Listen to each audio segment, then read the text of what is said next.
नमस्कार, इन खबर में आपका स्वागत है। बिहार की राजनीति में एक बार फिर से गर्माहट है। गर्माहट भला क्यों न हो।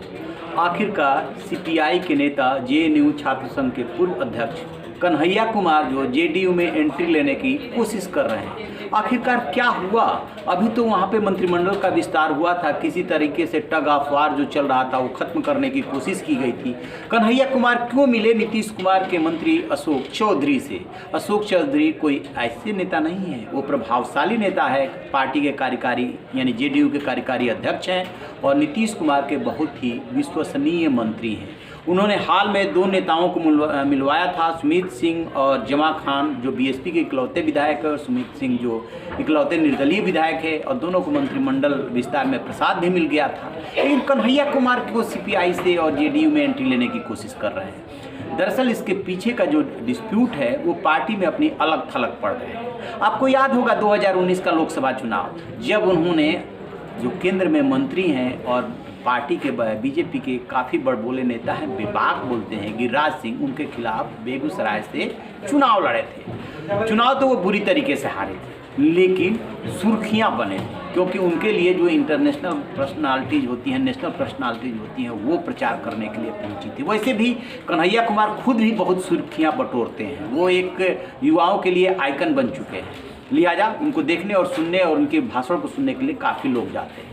लेकिन इस बीच में क्या हुआ कि जैसे जैसे आदमी का कद बढ़ता है, चाहे नेता हो चाहे सामान्य आदमी, वैसे वैसे उसमें ईगो आने लगता है। कन्हैया कुमार के साथ दिक्कत ये हुई कि एक मीटिंग बुलाई गई पटना में, और वहाँ पे जो मीटिंग हुई बिहार में, उसमें जो है वहाँ के पार्टी के सीपीआई के सचिव हैं इंदु भूषण, उनसे उनका झगड़ा हो गया। झगड़ा इस बात को लेकर के हुआ था कि बेगूसराय में जो मीटिंग रखी गई थी डिस्ट्रिक्ट काउंसिल की, उसको उन्होंने रद्द कर दिया था। बताते हैं कि मारपीट हो गई और इन्हें उसमें कन्हैया कुमार ने अपनी दबंगई दिखाई। क्योंकि युवा हैं इसलिए जो है इन्होंने दबंगई दिखा दी। अब क्या हुआ कि हैदराबाद में सीपीआई की जो है मीटिंग हुई एक उच्च स्तरीय, उसमें जो है इनके खिलाफ निंदा प्रस्ताव पारित हो गया। और निंदा प्रस्ताव में भी खास बात ये रही कि ज़्यादातर 2-3 लोगों को छोड़ करके बाकी सब ने कन्हैया कुमार के खिलाफ वोट दिया और इनकी निंदा की।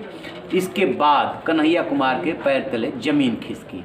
यूं भी राजनीति में ज़मीन की बहुत ज़रूरत होती है। अभी तो ज़मीन बन ही रही थी और इसी बीच में ये घटना हो गई। नीतीश कुमार की मजबूरी दूसरी है। उनकी मजबूरी ये है कि इस चुनाव में, यानी कि अभी जो विधानसभा का चुनाव हुआ है, उस चुनाव में लेफ्ट ने अच्छा परफॉर्मेंस किया है और जेडीयू जो है बहुत कमज़ोर हुई है। उस लिहाज से लगातार वो नेताओं से मिल रहे हैं, यानी अपने पुराने साथियों से। आपको याद होगा कि उनके साथ जो बहुत सारे नेता रहे हैं वो भी जाकर उनसे मिले हैं। और इसी क्रम में एआईएम के 5 विधायकों की भी मुलाकात होती है। इसी क्रम में जो अभी जिन विधायकों का कर रहा था, निर्दलीय विधायक, बसपा के विधायक, वो भी मुलाकात हुई उनकी।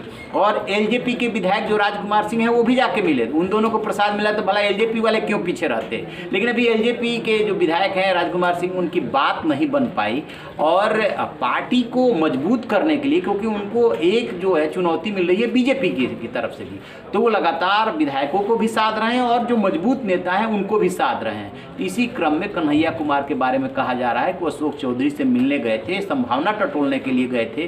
क्या गुंजाइश बन सकती है?